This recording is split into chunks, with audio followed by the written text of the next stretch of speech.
जैसलमेर का गांव, जो रेगिस्तान की तेज धूप में चमकता था, वहां जिंदगी उसी सुस्त रफ्तार से चलती थी जैसे ऊंट रेत के टीलों पर चलते हैं। ये अर्जुन का घर था, जहां उसे एक कुशल शिकारी के रूप में जाना जाता था। थार रेगिस्तान को अपनी कठोर हथेली की तरह जानने वाला अर्जुन मीलों तक फैले रेत में एक रेगिस्तानी लोमड़ी का पीछा कर सकता था और एक ही तीर से काले हिरण को मार गिरा सकता था। राजस्थान की कठोर सुंदरता में बिताए वर्षों से उसके होश तेज थे। यहाँ जीवन सरल था, प्रकृति की लय से संचालित होता था। फिर भी सामान्य स्थिति के इस आवरण के नीचे गांव में बेचैनी की एक लहर दौड़ गई। एक राक्षसी प्राणी, अप्राकृतिक आकार और क्रूरता के एक आदमखोर शेर की फुसफुसाहट ने ग्रामीणों में भय फैला दिया। बुजुर्गों ने इसे राक्षस बताया, पशु रूप में एक दानव। इसके बारे में एक अपशकुन, दुर्भाग्य का अग्रदूत बताया। व्यावहारिक व्यक्ति अर्जुन ने इन कहानियों को केवल लोक कथाओं के रूप में खारिज कर दिया, हालांकि उसके मन में संदेह का बीज बो दिया गया था। जैसे जैसे समय बीतता गया, रेगिस्तानी हवा, जो आमतौर पर सुखदायक उपस्थिति होती थी, एक अशांत करने वाली ठंडक लाने लगी। इसने राक्षस के किस्से फुसफुसाए, उन्हें रोजमर्रा की जिंदगी के ताने बाने में बुन दिया। एक समय का जीवंत बाजार उदास लग रहा था। बच्चों की हंसी की जगह चिंताजनक फुसफुसाहट ने ले ली। बकरियां और भेड़ें खतरनाक नियमितता के साथ गायब होने लगी। उनकी हड्डियां बाद में साफ चाटी हुई मिली, जो भयानक प्रसाद की तरह रेत में बिखरी हुई थीं। भय, शक्तिशाली और स्पष्ट, जैसलमेर पर छा गया। अंधेरा होने के बाद सबसे बहादुर आदमी भी अकेले बाहर निकलने से हिचकिचाते थे। एक शाम जब अर्जुन अपने मामूली आवास के बाहर बैठकर अपना शिकार जाल ठीक कर रहा था, गांव के मुखिया महेश उसके पास पहुंचे। महेश, प्राचीन ज्ञान का भंडार, जिनकी आंखें रेगिस्तानी आकाश के नीचे बिताए अनगिनत मौसमों की कहानियों को दर्शाती हैं, उन्होंने अर्जुन से कहा।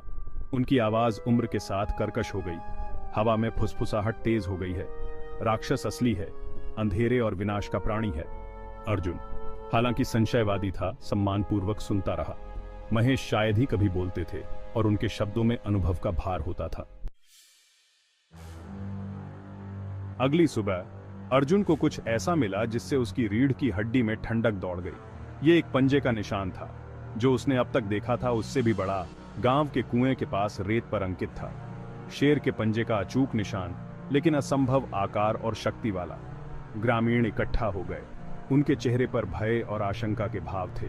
अर्जुन ने पटरियों का अध्ययन किया। उसका दिमाग दौड़ रहा था। यह कोई साधारण शेर नहीं था, यह बहुत बड़ा था, बहुत शक्तिशाली था।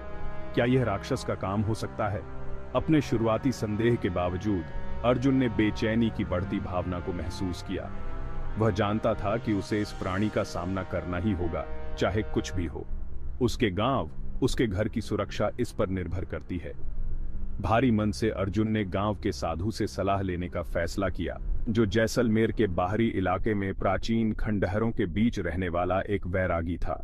कहा जाता था कि साधु को अलौकिक शक्तियों का महान ज्ञान और ज्ञान था। शायद वह इस भयानक प्राणी पर प्रकाश डाल सके और अर्जुन को इसे हराने का मार्गदर्शन कर सके। साधु के निवास स्थान की यात्रा खतरों से भरी थी। रेगिस्तान, जो कभी जाना पहचाना और सुकून देने वाला था, अब खतरनाक लग रहा था। हवा की हर सरसराहट एक फुसफुसाती धमकी थी। सूरज बेरहमी से चमक रहा था, अर्जुन के संकल्प की परीक्षा ले रहा था। अंत में वह उन ढहते हुए खंडहरों तक पहुंच गया जहां साधु रहते थे। बूढ़ा आदमी पैर फैलाकर बैठा था, उसकी आंखें बंद थीं, अर्जुन के आने से बेखबर। वह कमजोर था, उसकी त्वचा चर्मपत्र की तरह थी, फिर भी उससे एक अपार शक्ति का आभा मंडल निकल रहा था। तुम जवाब खोज रहे हो अर्जुन? साधु ने कहा। उसकी आवाज आश्चर्यजनक रूप से मजबूत थी, उसकी आंखें अभी भी बंद थीं। अर्जुन ने चौंकते हुए अपने गांव को त्रस्त करने वाले आतंक, राक्षसी पटरियों, उसके लोगों के दिलों को कुतरने वाले डर के बारे में बताया। साधु धैर्यपूर्वक सुनता रहा, उसके होठों पर एक जानकार मुस्कान खेल रही थी। जब अर्जुन बोलना समाप्त कर चुका तो साधु ने अपनी आंखें खोली, प्राचीन और बुद्धिमान, अर्जुन की आत्मा में उतरते हुए। तुम जिस प्राणी को ढूंढ रहे हो वह कोई साधारण जानवर नहीं है, उसने कहा। खंडहरों के सन्नाटे में उसकी आवाज गूंज रही है। यह एक राक्षस है, एक दानव जो भय और निराशा को खाता है। साधु की चेतावनी और भय से भरे दिल के साथ अर्जुन जैसलमेर लौट आया।